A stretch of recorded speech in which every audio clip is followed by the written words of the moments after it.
Hello everyone, welcome back to my channel EduMath by Mansi।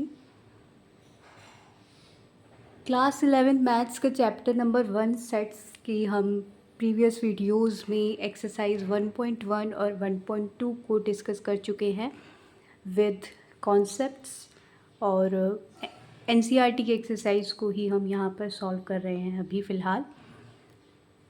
और आज हम 1.3 exercise start करने से पहले कुछ बेसिक्स पढ़ रहे हैं।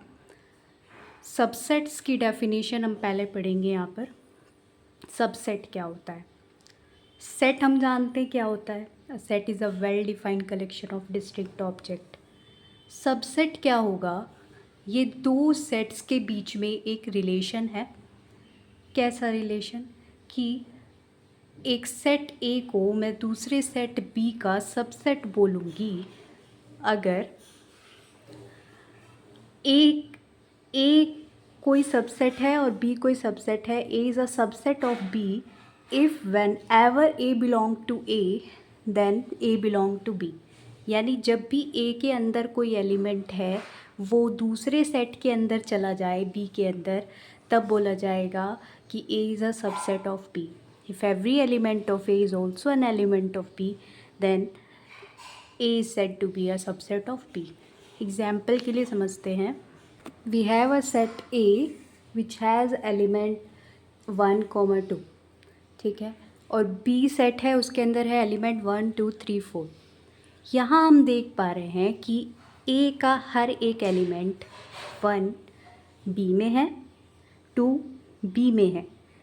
That is we are saying कि for all A belong to A belong to B। 1 belongs to a implies क्या कर रहा है कि 1 बी का एलिमेंट भी है। 1 बिलोंग्स टू बी इम्प्लाइज का मतलब है यहाँ पर कि ये इसको अगर यहाँ पर 1 में है तो वो दूसरे में भी आ रहा है। देन इफ़ वेन एवर, फिर उसके बाद देन 2 बिलोंग्स टू ए, अगर 2 ए का एलिमेंट है तो ये भी क्या इम्प्लाई कर रहा है कि ये बी में भी है। तो इफ़ ए बिलोंग टू ए, यहाँ पर ये बात हर ए के लिए, क्योंकि ए इज़ अ सेट और एक क्या है एलिमेंट की तरह देखते हैं हम उसको कि इसका हर एक एलिमेंट जब भी इसके अंदर एलिमेंट आएगा ए के अंदर वो बी के अंदर जा रहा है, इसलिए ए सबसेट होगा बी का। If A is a subset of B then b is called a super set of a. अगर ए बी का सबसेट है तो बी को हम क्या बोलेंगे, बी को बोलेंगे कि वो ए का सुपर सेट है। If A is a subset of B and A not equal to B then we write A proper subset of B. ये जो साइन लगाया है उसमें नीचे इक्वल वाली लाइन जो होती है वो नहीं है। Then A is called a proper subset of B. ठीक है, मतलब ये है कि हम यहाँ पर एक और पॉसिबिलिटी भी तो ले सकते हैं कि अगर कोई सेट है वो अपने आप का भी सबसेट होता है। देखिए, अगर मेरे पास एक सेट है ए जिसमें 1 और 2 एलिमेंट है और दूसरा सेट है, दूसरा सेट भी मैंने सेम ही लिया। अब ये जो मैंने पहले लिखा है ए, ठीक है, उसके सभी एलिमेंट्स दूसरे वाले सेट में है ना। तो मैं ये भी कह सकती हूँ ना कि ए is a subset of a, क्योंकि सबसेट की तो डेफिनेशन ही ये है कि if every element of a set belongs to another set then that set is called the subset of the other set. So यहाँ पर ए के सभी एलिमेंट ए के अंदर तो होंगे ही ना, ऑब्वियसली। तो ए खुद का भी सबसेट होता है। तो every set is a subset of itself. In fact, every set is a superset of itself also. So यहाँ पर जो ऊपर मैंने नोट लिखा है if A is a subset of B and A is not equal to B, तो हम लिखते हैं कि A is a proper subset of B। अगर हम किसी दो सेट के बीच में इक्वल होने की कंडीशन हटा देते हैं, है ना, कि दो सेट वो इक्वल भी हो सकते हैं, क्योंकि वो तो होते ही हैं। Every set is a subset of itself, every set is a super set of itself. ठीक है, तो ए नॉट इक्वल टू बी कर दिया हमने कि ये दोनों सेट अलग अलग हैं, अब इनको अलग अलग मानिए, कभी भी इक्वल नहीं हो सकते हैं। तब हम दोनों सेट के बीच में जो सबसेट वाला ये जो रिलेशन है ये प्रॉपर सबसेट हो जाता है, ना कि इम्प्रॉपर वाला। ठीक है, तो यहाँ पर बोलेंगे हम, अगर A not equal to B वाली कंडीशन लगाई गई है तो उसको हम symbol A proper subset of B से लिखते हैं। कल हमने टाइप्स ऑफ सेट्स में दो इक्वल सेट्स कब होते हैं वो पढ़ा था। सेट्स इक्वल तब होते हैं अगर हम ए और बी सेट की बात कर रहे हैं और if every element of A is in b and every element of b is in a, तो हम बोलते हैं कि ए इज़ इक्वल टू बी। तो यहाँ पे अगर मैं बोल रही हूँ कि if every element of A is in b, तो यहाँ से क्या मतलब निकलता है कि ए is a subset of B. And if I am saying कि if every element of b is in a, यहाँ से क्या मतलब निकलता है कि b is a subset of a. तो यहाँ पर सबसेट्स के थ्रू इक्वालिटी कैसे दिखाते हैं दो सेट्स के बीच में, वो देखते हैं। अगर ए बी का सबसेट है और बी ए का सबसेट है, if and only if A is equal to B. अब ये जो इफ़ एंड ओनली इफ़ का लगाया मैंने, इसका मतलब क्या होता है कि अगर मैं कह रही हूँ कि if A is a subset of B, B is a subset of B, then A equal to B, उल्टा भी इसका ट्रू होगा। यानी कि अगर मैं A is equal to B ले लेती हूँ तब मेरे पास क्या रिज़ल्ट निकल कर आएगा कि ए बी का सबसेट होगा और बी ए का सबसेट होगा। यानी ये दोनों तरफ इम्प्लाई होता है कि अगर हम लेफ़्ट टू राइट जाएं या राइट टू लेफ़्ट जाएं, दोनों एक बातें एक दूसरे को इम्प्लाई करेंगी। एक मोस्ट इम्पॉर्टेंट पॉइंट यहाँ पर कि empty set is a subset of every set. कोई भी सेट ले लीजिए आप दुनिया में, उसका एक सबसेट हमेशा हमें मिलेगा, वो एम्प्टी सेट होगा। एक तो हमेशा सबसेट हमेशा मिलता है हमें, वो कौन सा होता है? Empty set. ठीक है, क्योंकि इसके अंदर कोई भी ऐसे एलिमेंट ही नहीं है। ये एक तरीके से ट्रू इसलिए मानी जाती है कि देखिए, मैं सबसेट की डेफिनेशन को आपको थोड़ा कॉन्ट्राडिक्टरी मेथड से सिखाती हूँ। हमने पढ़ा है कि a subset of B, if a belong to A then a belong to B. अब ए सबसेट कब नहीं होगा? ए सबसेट तब नहीं होगा यदि मुझे एक ए के अंदर कोई एक ऐसा एलिमेंट मिल जाए। देयर एग्जिस्ट का साइन लगाया है मैंने। If there exist a belong to A such that a doesn't belongs to b. A के अंदर एक ऐसा एलिमेंट मिला जो बी में नहीं है, तब हम क्या बोलेंगे कि ये सबसेट नहीं है इसका। अच्छा, अगर मैं ये प्रूव करना चाहती हूँ कि भाई एम्प्टी सेट जो है इसका सबसेट नहीं है, मतलब एम्प्टी सेट किसी भी सेट का सबसेट नहीं होता, ये क्लेम कर दिया मैंने, क्या ये ट्रू होगा? देखो, ये जो मैंने दूसरा जो लाइन लिखी है इसमें is not subset of B if there exist a belongs to A such that a doesn't belongs to b. A के अंदर कोई भी ऐसा एलिमेंट है ही नहीं जिसके लिए मैं ये बोल दूँ कि वो ए में तो है लेकिन वो बी में नहीं है।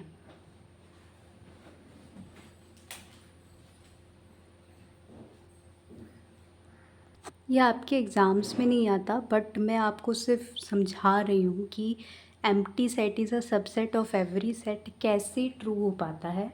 एग्ज़ाम्पल के थ्रू ये मैं बता रही हूँ। देखिए, if A is equal to empty set और बी इज़ इक्वल टू 1,2, तो अगर मुझे ये दिखाना है कि क्लेम करना है कि ये एम्प्टी सेट ए इस सेट बी का सबसेट नहीं है, तो मैंने बताया कि अगर मुझे ये दिखाना है कि इसका सबसेट नहीं है तो मेरे पास ए के अंदर एक एलिमेंट ऐसा मिलना चाहिए जो बी में नहीं है। We should have an element a belong to A such that a does not belongs to B. पर हमें पता है कि एम्प्टी सेट में तो कोई एलिमेंट होता ही नहीं है, तो इस प्रॉपर्टी को हम वैक्यूअसली ट्रू मान सकते हैं कि ये एम्प्टी सेट जो है ये बी का सबसेट है, क्योंकि ये नॉट सबसेट वाली प्रॉपर्टी को वो नहीं कर रहा, कॉन्ट्रडिक्ट नहीं कर रहा है, उसको काट ही मतलब उसको मान ही नहीं रहा है सबसेट वाली प्रॉपर्टी को। तो यहाँ पर हम क्योंकि एलिमेंट ही नहीं है तो वैक्यूअसली ट्रू मान सकते हैं। So empty set is a subset of every set, ये आप ध्यान रखिएगा। Now we start exercise 1.3। Question number 1 कहता है कि make correct statements by filling in the symbols subset और not a subset in the blank spaces. तो क्योंकि यहाँ पर प्रॉपर सबसेट की तरह ही लेता है और जहाँ इक्वल वाला बताएगा तो वहाँ मेंशन करेगा, तो कुछ बुक्स इसी को ही सबसेट का नोटेशन मानते हैं, एनसीईआरटी इसी को मानती है। तो फर्स्ट जो क्वेश्चन है वो कहता है कि 2 3 4 1 2 3 4 5 का सबसेट है या नहीं है। अब हम देख पा रहे हैं कि 2 3 और 4 1 इस सेट के अंदर है, तो ये जो सेट है इस सेट का सबसेट हो जाएगा। हम लिखेंगे इस नोटेशन से। अब नेक्स्ट जो है उसमें है बी सी डी का सबसेट होगा या नहीं होगा। यहाँ पर हम देख पा रहे हैं कि जो ए है, ए इस सेट के अंदर है बट इसके अंदर तो नहीं है। बी और सी तो आ रहे हैं इसके अंदर बट ए नहीं है। अगर हमें एक भी एलिमेंट ऐसा मिल जाता है कि जो इसके अंदर है बट उसके अंदर नहीं है, तो इसका मतलब this is not a subset of this set. Third part देखिए, x such that x is a student of class 11th of your school. And जो नेक्स्ट सेट है वो दिया है x such that x is a student of your school. अच्छा, जो आप ये वाला जो सेट देख पा रहे हैं, ये वाला सेट क्या है, set of all students of your school. अगर मैं इसको रोस्टर फॉर्म में ना भी देखूँ तो इसमें सभी वो स्टूडेंट आएंगे जो सेट बिल्डर नहीं देख रहे हैं हम, सिर्फ इसको मैं लैंग्वेज में बताती हूँ क्या होगा ये, कि set of all students of your school. Okay, और ये जो पहले वाला सेट लिखा है ये वाला x is that x is a student of class 11th of your school, ये सिर्फ आपके स्कूल की जो क्लास 11 है उसके स्टूडेंट्स का सेट है।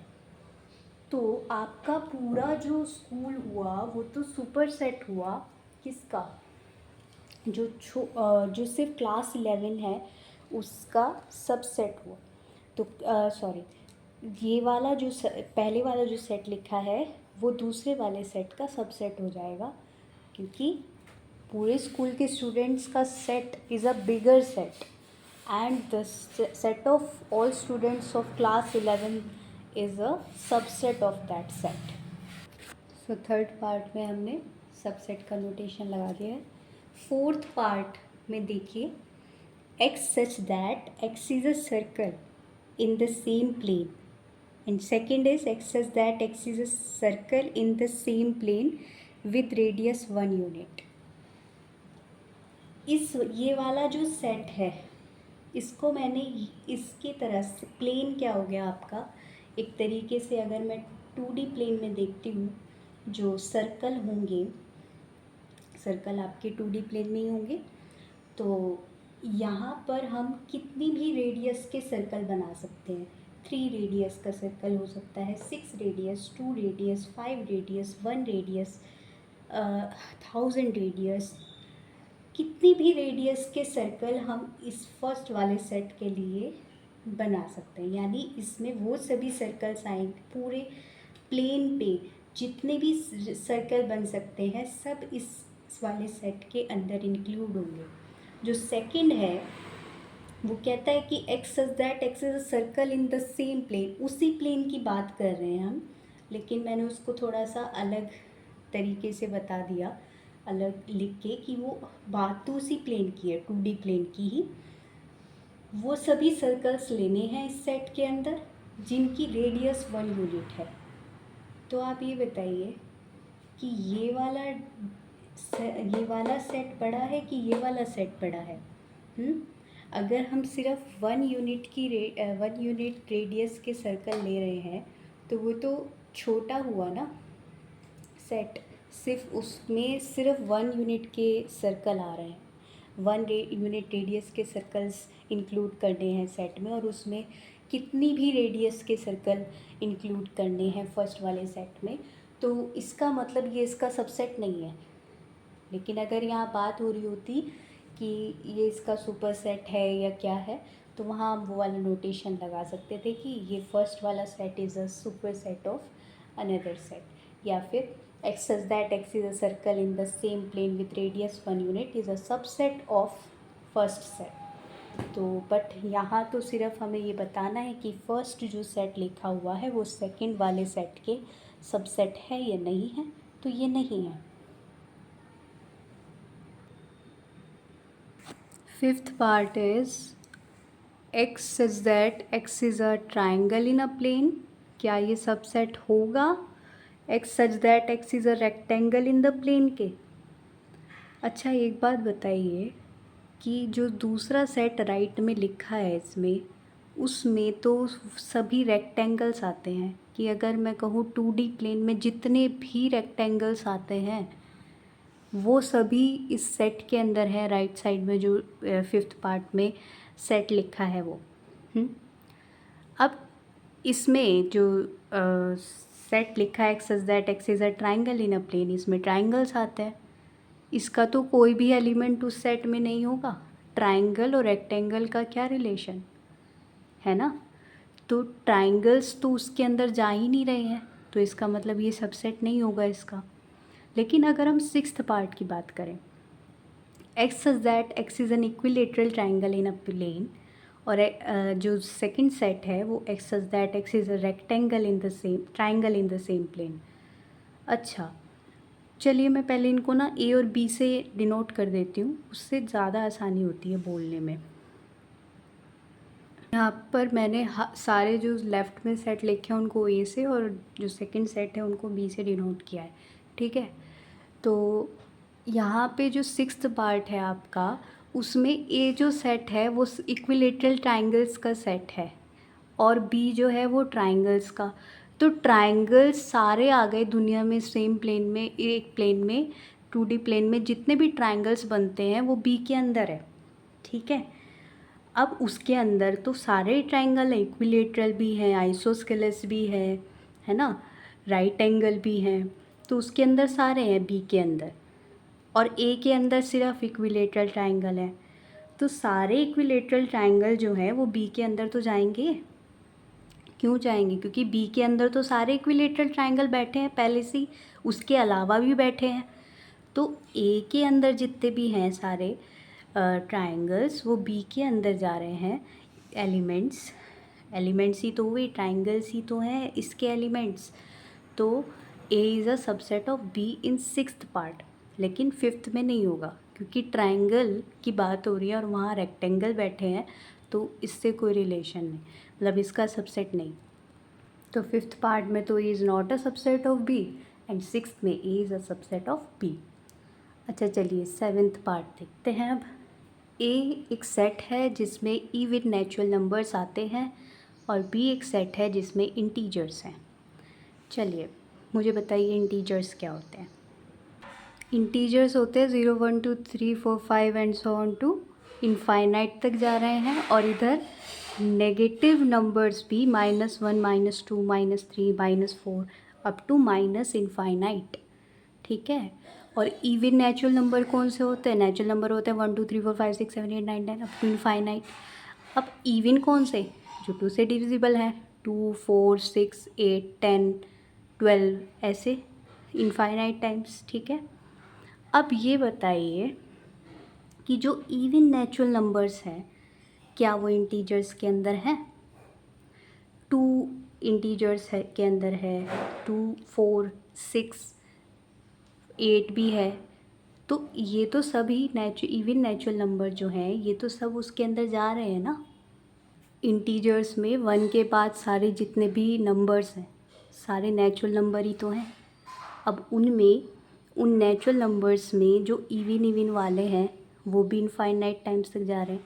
अब देखो 2 भी है उसमें, 4 भी, 6 भी, 8 भी, कहाँ तक भी चले जाओ सब इवन नेचुरल नंबर उसके अंदर जाएंगे, क्योंकि ए का हर एक एलिमेंट यानी सारे इवन नेचुरल नंबर्स बी के अंदर हैं, बी में इंटीजर्स आते हैं, तो ए is a subset of B.